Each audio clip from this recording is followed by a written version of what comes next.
Hi, welcome to my day 4 of healthy weight loss breakfast series. Stir fry water chestnut ಹಾಗೆ ನಾನು beetroot salad ಕೂಡ ಮಾಡ್ತಾಯಿದ್ದೀನಿ. ಎರಡೂ ಕೂಡ ತುಂಬ ಹೆಲ್ದಿಯಾಗಿರೋಂತಹ ಒಂದು ಇಂಗ್ರೀಡಿಯೆಂಟ್ಸು. ವಾಟರ್ ಚೆಸ್ಟ್ನಟ್ಸು ತುಂಬ ಅಪರೂಪವಾಗಿ ಸಿಗುವಂತಹದ್ದು. ಇದು ವಿಂಟರ್ ಸೀಸನಲ್ಲಿ ಜಾಸ್ತಿ ಸಿಗುತ್ತೆ. ನಾರ್ತ್ ಸೈಡಲ್ಲೆಲ್ಲ ತುಂಬ ಇದು ಸಿಗುತ್ತೆ. ನೀರಲ್ಲಿ ಬೆಳೆಯುವಂಥದ್ದು ಇದು. ನೋಡಿ, ಈ ಥರ ಪರ್ಪಲ್ ಕಲರಲ್ಲೂ ಸಿಗುತ್ತೆ, ಹಾಗೆ ಇದು ಗ್ರೀನ್ ಕಲರಲ್ಲೂ ಕೂಡ ಸಿಗುತ್ತೆ.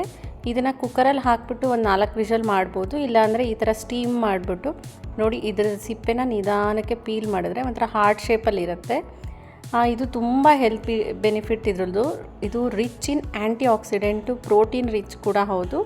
ಸ್ವಲ್ಪ ಶುಗರ್, ತುಂಬ ಡಯಾಬಿಟಿಕ್ ಪೇಷಂಟು, ಜಾಸ್ತಿ ಇನ್ಸುಲಿನ್ ತೊಗೊಳ್ಳೋರೆಲ್ಲ ಸ್ವಲ್ಪ ಅವಾಯ್ಡ್ ಮಾಡಿದ್ರೆ ಒಳ್ಳೆಯದು. ಬಟ್ ಇದು ಬ್ಲಡ್ ಪ್ರೆಷರ್ಗೆ ತುಂಬ ಒಳ್ಳೆಯದು. ಇದು ಲೋ ಮಾಡುತ್ತೆ ಬ್ಲಡ್ ಪ್ರೆಷರ್ನ. ನಾನಿಲ್ಲಿ ಅದನ್ನು ಬೇಯಿಸ್ಕೊಂಡೆ ಹಬೇಲಿ. ಹಾಗೆ ನಾನು ಕೆಳಗಡೆ ಬೀಟ್ರೋಟ್ ಸಲಾಡಿಗೆ ಬೇಯಿಸ್ಕೊಂಡಿದ್ದೀನಿ. ನೋಡಿ, ಇದನ್ನು ಗಾರ್ಲಿಕ್ ಇದೆಯಲ್ಲ, ಇದನ್ನು ಸಣ್ಣ ಕಟ್ ಮಾಡ್ಕೊಂಬಿಟ್ಟು 1 ಸ್ಪೂನ್ ಕೋಕೋನಟ್ ಆಯಿಲಲ್ಲಿ ಫ್ರೈ ಮಾಡ್ಕೊತಾ ಇದ್ದೀನಿ. ಕೋಕೋನಟ್ ಆಯಿಲ್ ಕೂಡ ಅಷ್ಟೇ ನಮ್ಮ ಹೆಲ್ತಿಗೆ, ಎಲ್ಲ ಆಯಿಲ್ಗಿನ ಕೋಕೋನಟ್ ಆಯಿಲ್ ತುಂಬಾ ಹೆಲ್ತಿಗೆ ಒಳ್ಳೆಯದು. ಸ್ವಲ್ಪ ಕೋಕೋನಟ್ ಆಯಿಲ್ಗೆ ಗಾರ್ಲಿಕ್ ಎಲ್ಲ ಸ್ವಲ್ಪ ಫ್ರೈ ಆದಮೇಲೆ ಈ ಚೆಸ್ಟ್ನಟ್ಸ್ನೆಲ್ಲ ಕಟ್ ಮಾಡಿಬಿಟ್ಟು ನಾನು ಇದಕ್ಕೆ ಆ್ಯಡ್ ಮಾಡಿದ್ದೀನಿ. ನಾವು ಸೀಸ್ನಲ್ ತರಕಾರಿ, ಸೀಸ್ನಲ್ ಹಣ್ಣುಗಳನ್ನು ತಿನ್ನಬೇಕು. ಯಾಕಂದರೆ ಆ ಸೀಸನಿಗೆ ತಕ್ಕ ಹಾಗೆ ಅದು ನಮ್ಮ ಹೆಲ್ತಿಗೆ ಒಳ್ಳೇದು ಮಾಡುತ್ತೆ. ಪೆಪ್ಪರು ಮತ್ತು ಸ್ವಲ್ಪ ಸಾಲ್ಟು, ಚಿಲ್ಲಿ ಫ್ಲೇಕ್ಸು, ಸ್ವಲ್ಪ ಆರಿಗ್ಯಾನೋ ಅಂದರೆ ಸ್ವಲ್ಪ ಫ್ಲೇವರ್ ಚೆನ್ನಾಗಿರುತ್ತೆ ಹಾಕಿದ್ದೀನಿ. ಲಾಸ್ಟಿಗೆ ನೀವು ಸರ್ವ್ ಮಾಡಬೇಕಾದ್ರೆ ಲೆಮನ್ ಜ್ಯೂಸನ್ನು ಹಾಕಿ. ಬೀಟ್ರೂಟ್ ಸಲಾಡ್ಗೆ ಇಲ್ಲಿ ನಾನು ಟೆಂಪ್ರಿಂಗ್ ತಯಾರು ಮಾಡ್ಕೊತಾ ಇದ್ದೀನಿ. ಒಗ್ಗರಣೆ 1 ಸ್ಪೂನಷ್ಟು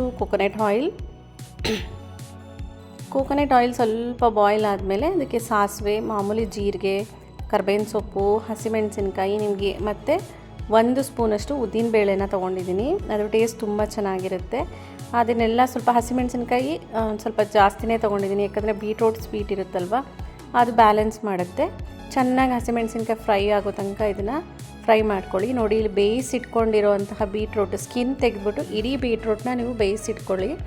ಬೇಯಿಸಿರೋದ್ರಿಂದ ನಮಗೆ ಬೇಗ ಜೀರ್ಣ ಆಗುತ್ತೆ. ಯಾಕಂದರೆ ವಿಂಟರಲ್ಲಿ ಸ್ವಲ್ಪ ಜೀರ್ಣಶಕ್ತಿ ನಿಧಾನ ಇರೋದ್ರಿಂದ ನಾವು ಆದಷ್ಟು ವಿಂಟರಲ್ಲಿ ನಾವು ಸ್ವಲ್ಪ ಕುಕ್ಕಾಗಿರೋವಂತಹ ತರಕಾರಿಗಳನ್ನ ತಿನ್ನಬೇಕು.